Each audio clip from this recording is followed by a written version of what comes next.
Hi, this is Jack. Welcome to another tutorial of our B2B storefront demo. In this demo, we'll talk about how to change some of the general settings on the administration page.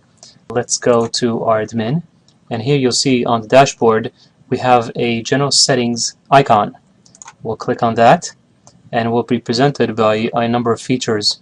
One, you'll see the multiple tabs here on the top. One is going to be the store settings, where you can change a number of information about store, such as addresses, phone, and what have you. There's a section here for the Google Analytics code as well, which is very important for tracking traffic. You can change the store settings information on the top header of the home page by going here to customize address. You could change the text, what you want to see on the first line or on the second line. You can even change some of the colors around, the font sizes, and if you don't want to do that, let the store do that automatically, but just do it keeping it on default. And what I'll do is I'll make it look something like this. But next, we have a way to administer the actual users on the site, for the administrator to give some other users privileges as well. In addition, you can actually add commission for each of the users. So if these users are salespeople, you can have them earn commission for the sales that they perform on the site, such as through the quick order form, as well as other features we're adding to the system. By editing the information here, I can change the access permissions by giving the user different privileges on the site. I can, change the information about the user. I can make him a normal admin or super admin. Super admin has total privileges to the site, where a normal admin has some restricted privileges. Next, we can change the payment settings on the site. These payment settings are the settings that the transactions that take place on the site. If you're using AuthorizeNet, if you're using PayPal, or other merchant services, you can customize everything through here. We have other merchant services like Transaction Central. We're adding a number additional as well. We also have, if you don't have any merchant services, we could just keep it on regular email. So this way, if somebody's customer is actually performing a sale, you'll receive an email and then you'll have to charge him separately.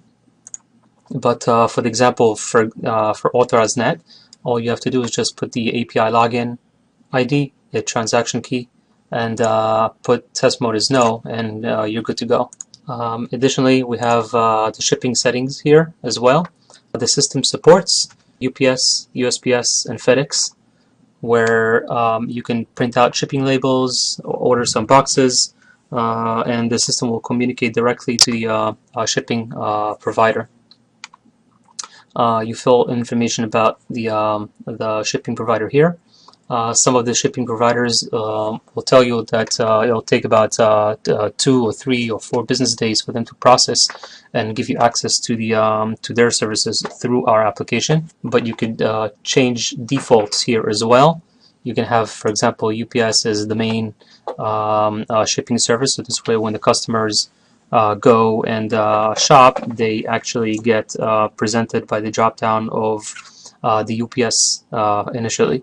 You can even do tracking default pricing. So this way, if you're actually doing delivery, you can customize the pricing as well by filling out the information here.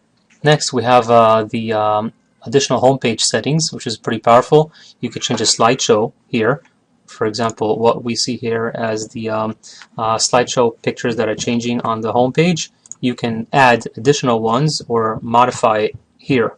If you click on one of these, you can actually slide quickly and view how the actual sizes look like, which is pretty powerful. Here you have 2 links. One is for the slideshow that we're looking at here. I can change the actual feature products that are shown on the home page. So if you want to push additional products, you can find them here and add them to the site by just clicking on this button. You can even preview them here and delete or edit. If you don't want to push the product themselves, you can actually show the product categories automatically. Here on our demo, we don't have any images, but you can definitely add the images by clicking on the link and choosing the category image you want to show on the website. And what's going to happen is that, let me reload the screen here, so that now the homepage is showing the categories instead. So you can kind of flip them at will. Our last tab is a bunch of features where you can change as far as the font colors, and background colors of the site, including the menus and text colors of the menus. You can change the title and keyword descriptions of the meta information for search engine optimization. You can do that here for the homepage. You can change how the products are listed on the homepage or on the main part of the site. If you want it listed horizontally or tiled, you can change that by clicking here. You can add social media links by enabling the social media link here and just filling out your URL for that. When you click on Save Social Media Changes, you'll see that happening right here. So that's pretty cool. You don't have to do any code changes. That's all for now. Hopefully come visit us again for additional tutorials for B2B Storefront.